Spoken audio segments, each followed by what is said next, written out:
क्या भाभी, आप तो सुबह से ही काम में जुटी हुई थी और अब मोबाइल लेकर बैठ गई हो?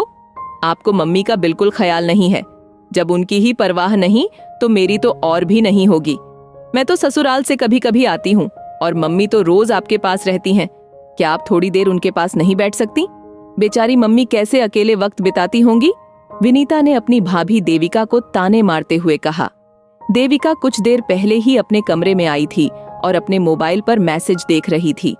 दीदी, आप तो मम्मी के पास बैठी थीं, तो मम्मी अकेली कहाँ थीं?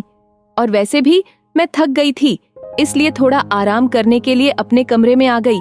देविका ने शांत स्वर में जवाब दिया। अरे भाभी, ऐसा कौन सा भारी काम कर लिया आपने जो इतनी थकान हो गई? ये तो रोज का रूटीन वाला ही काम है। अब तक तो आपकी आदत हो जानी चाहिए थी। भला इसमें क्या थकावट? विनीता ने तुनकते हुए कहा। हो सकता है दीदी, आपको थकावट नहीं होती हो, पर मुझे तो हो जाती है। अब थोड़ा आराम करूंगी, तभी तो शाम के कामों के लिए तरोताजा हो पाऊंगी, देविका ने जवाब दिया। वाह भाभी, जवाब देने में तो कोई आपसे सीखे। धड़ाधड़ जवाब दे रही हो, एक बार चुप रहकर सुनना भी नहीं आता। भला बहुओं को ऐसा बोलना शोभा देता है क्या? इस तरह से कैसे ससुराल वालों से निभा पाओगी? विनीता की बातों का कोई अंत नहीं था। विनीता, क्यों बोलती ही जा रही हो? वो आराम करना चाहती है तो करने दो ना उसे। तू तो मेरे पास आकर बैठ। सासू माँ ने विनीता को शांत करने की कोशिश की, क्योंकि उन्हें पता था कि देविका अब चुप नहीं रहेगी। आखिर कौन बहू अपने मायके वालों के खिलाफ कुछ भी सुनना बर्दाश्त करेगी? देविका ने भी मन ही मन सोचा, आज दीदी जरूर अपने ससुराल में किसी से लड़कर आई है। विनीता का ये स्वभाव अब सबको पता था। जब भी वह ससुराल में किसी से झगड़ कर आती तो सीधा मायके का रुख करती, फिर यहाँ आकर भाभी देविका को ताने मारती और आदर्श बहू बनने का पाठ पढ़ाती। पहले तो देविका सब सुन लेती थी, लेकिन अब उसे भी चिढ़ होने लगी थी, इसलिए वह भी अब जवाब देने लगी थी। विनीता के ससुराल में आजकल एक नया मुद्दा गर्म था। उसकी ननद के बेटे का पहला जन्मदिन आने वाला था और उसके लिए सासू माँ और उसके पति ने सोने की चेन गिफ्ट करने का फैसला किया था। बस यही बात विनीता को खटक गई, इसलिए वह सास और पति से झगड़कर मायके आ गई और देविका को भी परेशान करने लगी। देविका अपने कमरे में थोड़ी देर के लिए सोने चली गई तो घर में थोड़ी शांति हो गई, लेकिन जब उसका भाई मिलने आया तो देविका बाहर आई और उसके साथ बैठकर चाय नाश्ता किया। भाई के जाने के बाद विनीता फिर से शुरू हो गई। वाह, अब तो थकावट नहीं हुई भाभी।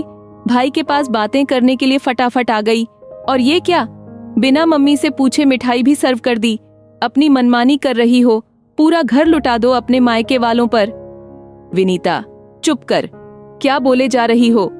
सासू माँ ने उसे रोकने की कोशिश की, लेकिन विनीता थी कि चुप होने का नाम नहीं ले रही थी।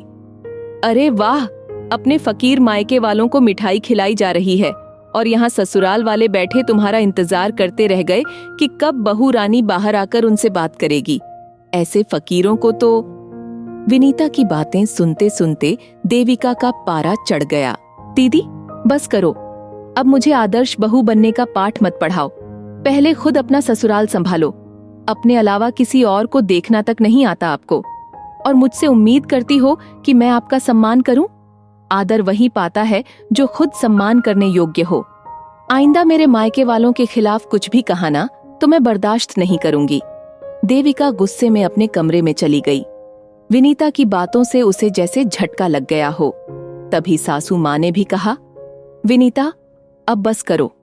अगर तुझे अपना मायका जिंदा रखना है तो अपनी ससुराल की आग यहाँ मत लेकर आया कर। यहाँ आकर दूसरों को सुधारने से पहले खुद को देखो। खुद के ससुराल में तू निभा नहीं पा रही है और यहाँ आकर उसे आदर्श बहू का पाठ पढ़ा रही हो। भगवान के लिए मेरे घर को बख्श दो। माँ की बातों का असर हुआ और विनीता चुप हो गई। इतनी जोर से तो कभी उसकी सास और पति ने भी उसे नहीं डांटा था। उसे समझ आ गया कि उसके नखरे तो उसका पति ही सह सकता है, यहाँ कोई उसकी बातों में नहीं आने वाला। इसलिए कुछ देर बाद ही वह खुद ब खुद अपने ससुराल रवाना हो गई। अंत में विनीता के ससुराल में ननद के बेटे के जन्मदिन पर सोने की चेन ही गिफ्ट की गई और विनीता वहां भी मुंह फुलाए ही रही।